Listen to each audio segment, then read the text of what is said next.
নমস্কার বন্ধুরা, বর্ধাশ্রম থেকে বলছি। আজকে একটা বহুল প্রচলিত শব্দ নিয়ে এই ভিডিও। সবার জানা শব্দটা কি জানেন? শিব। শিব প্রাচীনকাল থেকে তো ভারতবর্ষের প্রতিটা কোনায় কোনায় এই শিবকে নিয়ে আলোচনা করা হয়, পুজো করা হয়, চর্চা করা হয়। সব জানেন আপনারা। শিব একজন বিচিত্র দেবতা। আমি আগের ভিডিওতে আপনাদের বলেছি, বলবো।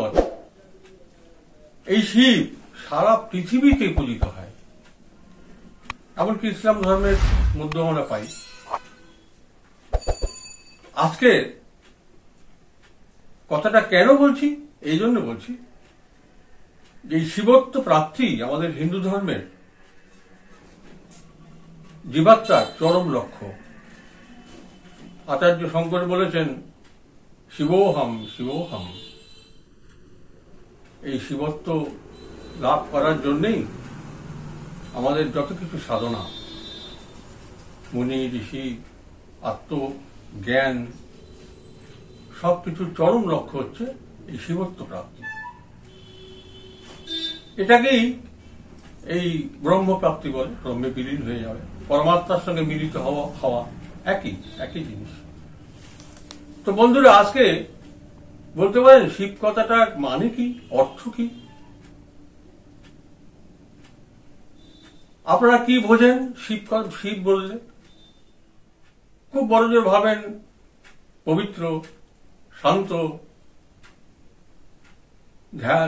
ধ্যানমগ্ন হয়ে বসে আছে, এসব চিন্তা মাথায় আসে। পবিত্রতা, মনের শান্তি, এরকম একটা চিন্তা মাথায় আসে।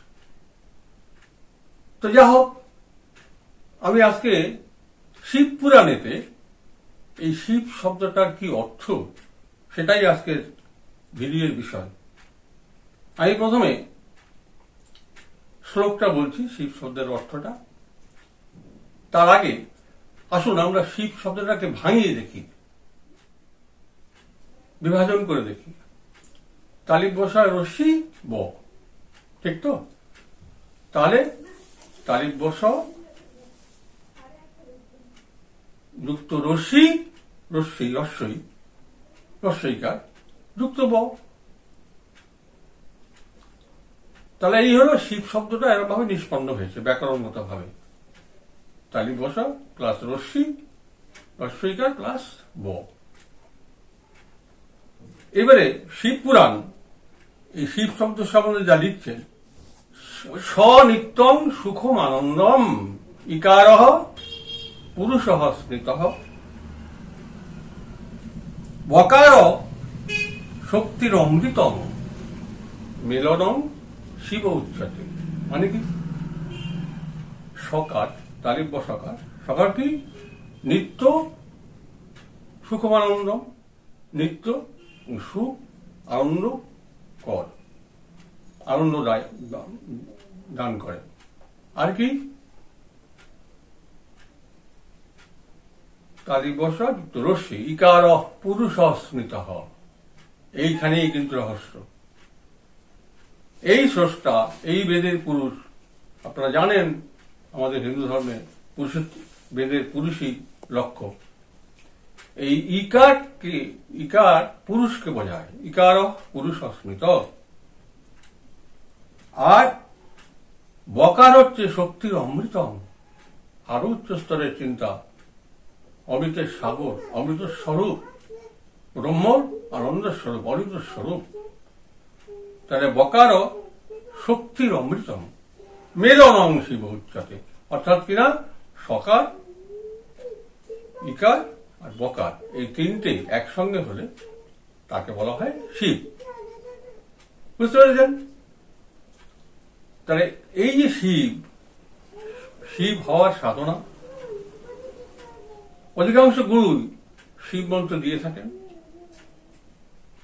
আপনাদের মধ্যে অনেকেই শিব মন্ত্র নিয়েছেন, গুরু দিয়েছে। সাধারণত একাক্ষর প্রসাদ বীজ হোম, এটা অনেক গুরু দিয়ে থাকেন। আবার পঞ্চাক্ষর মন্ত্র নমঃ শিবায় এই মন্ত্র দিয়ে থাকেন। আবার ষড়াক্ষর মন্ত্র ওম নমঃ শিবায়। আমি আরো মন্ত্র আছে, দশাক্ষর, অষ্টাক্ষর, অনেক মন্ত্র আছে, অত দূরে যাব না। এই শিব হওয়াই কিন্তু নরনারীর জীবনে চরম লক্ষ্য। আমি প্রথমেই বলেছি, শান্ত হয়ে বসে এই শিবের অর্চনা এবং নিরাকার রূপ হয়ে যাওয়া।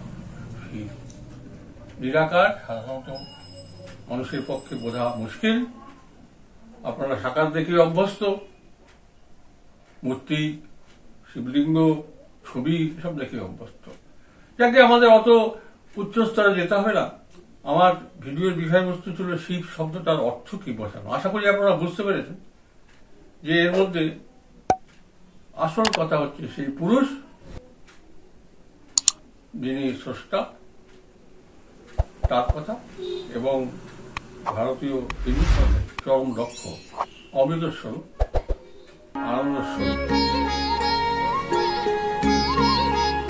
আপনারা আশা করি বুঝতে পেরেছেন। তাহলে আমাদের সঙ্গে থাকুন, আমি আরো কথা বলবো। আর দয়া করে সাবস্ক্রাইব করুন, লোককে জানান, লাইক করুন, তাহলে খুশি